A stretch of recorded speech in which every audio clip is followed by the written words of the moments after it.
Is literally white or black. One side is white, and the other side is a little bit more black. Is a little bit more at fault here, and at blame for what's going on. I agree with you. There's a suffering on the Palestinian side. I agree with you. There is a disproportionate force. I agree. The problem is that you decontextualize everything, and you're not nuancing your argument. Your argument is Palestinians are white, and Israel are black. I'm not saying that. Israel are not white. I didn't say that. I'm telling you the first. I didn't say that. I think You're strawmanning my argument. I'm not saying that. No. But did I disagree that rockets are fired into Israel? But why did you? Did I disagree you that? Did I disagree? No. Did I disagree? That's not me. That's Israel doing it. Does the 3 years old have full fast whatever rockets? The Israeli Defense Authority, the Israeli Defense themselves, they laugh at these rockets. These rockets have no guidance system. They have no warhead. They are glorified fireworks. This is what the Israelis say. They are nothing but glorified fireworks. You know it and I know it. So what's the argument here? They don't necessarily glorify fireworks. People died. People died. Last war. You say you're a Jew, right? I'm a Jewish guy. Right, okay. I'm Muslim, right? No. Okay. You know and I know that these are not sophisticated armaments of the modern battlefield.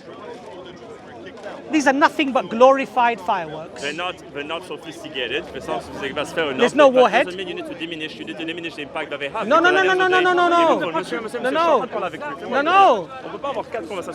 But there's an issue here. It's not about diminishing, but it's about at least recognizing what it is. They are glorified fireworks that at best damage 1 or 2 homes, literally. And as a consequence, and I would hope as a Jew you would see this as an injustice, that the bulldozers are operating 24 hours a day in response, and they are flattening 18,000 homes of the Palestinian people. That's not right, brother. And even the patriots it's not right. That's stopping 90% of their No. In fact, a lot of them make it into Israel because they can't even reach the cities. They can't reach any areas where you could even commit damage. So Israel basically ignores those. And the ones that it feels are going to come, because I think the Patriot missile costs $1 million per missile, Israel, being careful and prudent, and it should be, it doesn't want to waste those missiles. So it only knocks out what it sees as a threat. But the reality here is that you have a knight in shining armor with a big shield, with a massive sword, and on the other side you have a man holding a stick.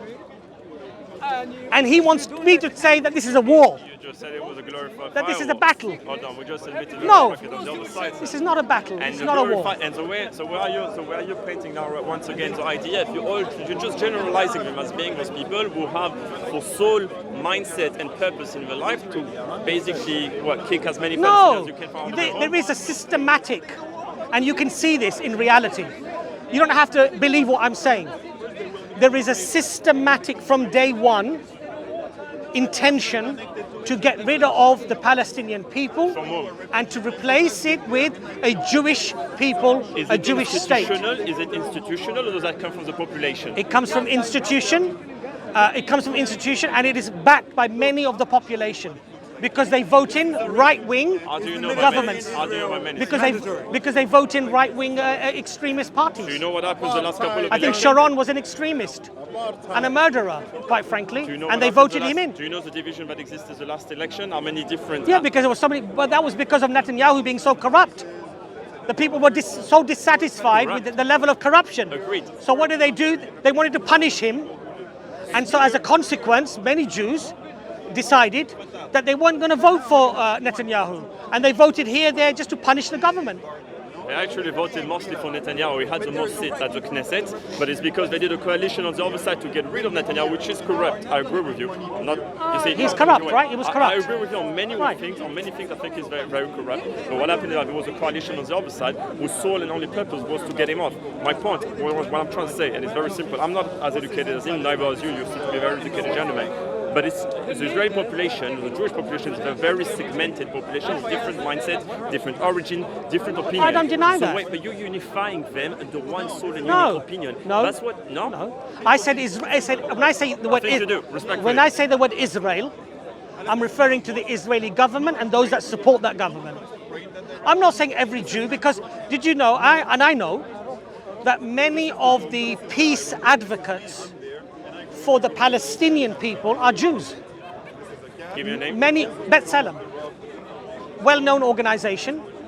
It's a Jewish organization for the protection of the oppression of the Palestinian people. Regarded as very one-sided by many Even in Jews. England, there are many outspoken Jews, many, okay, who are not happy with what Israel is doing, and they speak out openly about it.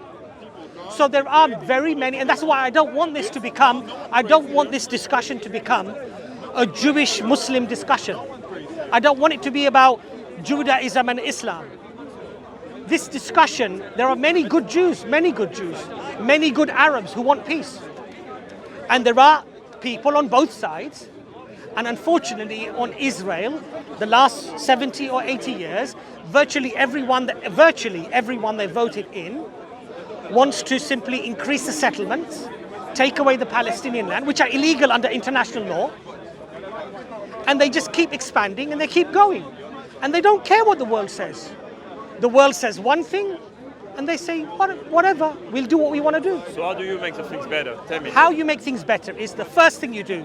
Just like an alcoholic, he has to first stand up and say, my name is John, and I am an alcoholic.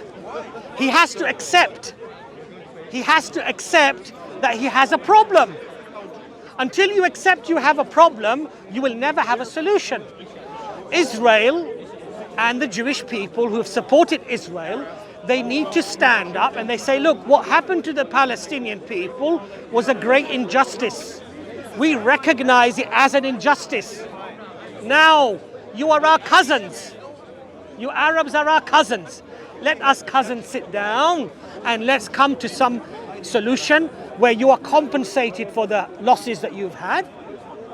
Maybe we give you some of the land or much of the land or we have. We try to live in harmony together. But if you don't even recognize there's a problem, how can you have a solution? You can't have a solution. And I'm sorry to say, and I would hope, watch this debate with Professor Norman Finkelstein and Alan Dershowitz. Alan Dershowitz is a Harvard law professor. Professor Norman Finkelstein is also from father and mother were both in concentration camps. He's an ethnic Jew. They have a debate. Why I keep bringing up this debate is because they covered many territories that we discussed with the brother. I forget his name now. Irian, yes, Irian. Many of these discussions were brought up by Alan Dershowitz and Professor Norman Finkelstein, meticulously, with evidence, completely overturns those arguments.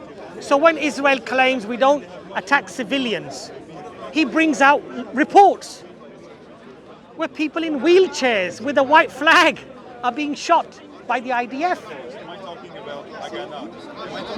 We can't just ignore these things. I watch it. I never watch it. I'll watch it. I would hope you watch it, honestly. I'll watch it. And take my number, and if we want to have a coffee together, as a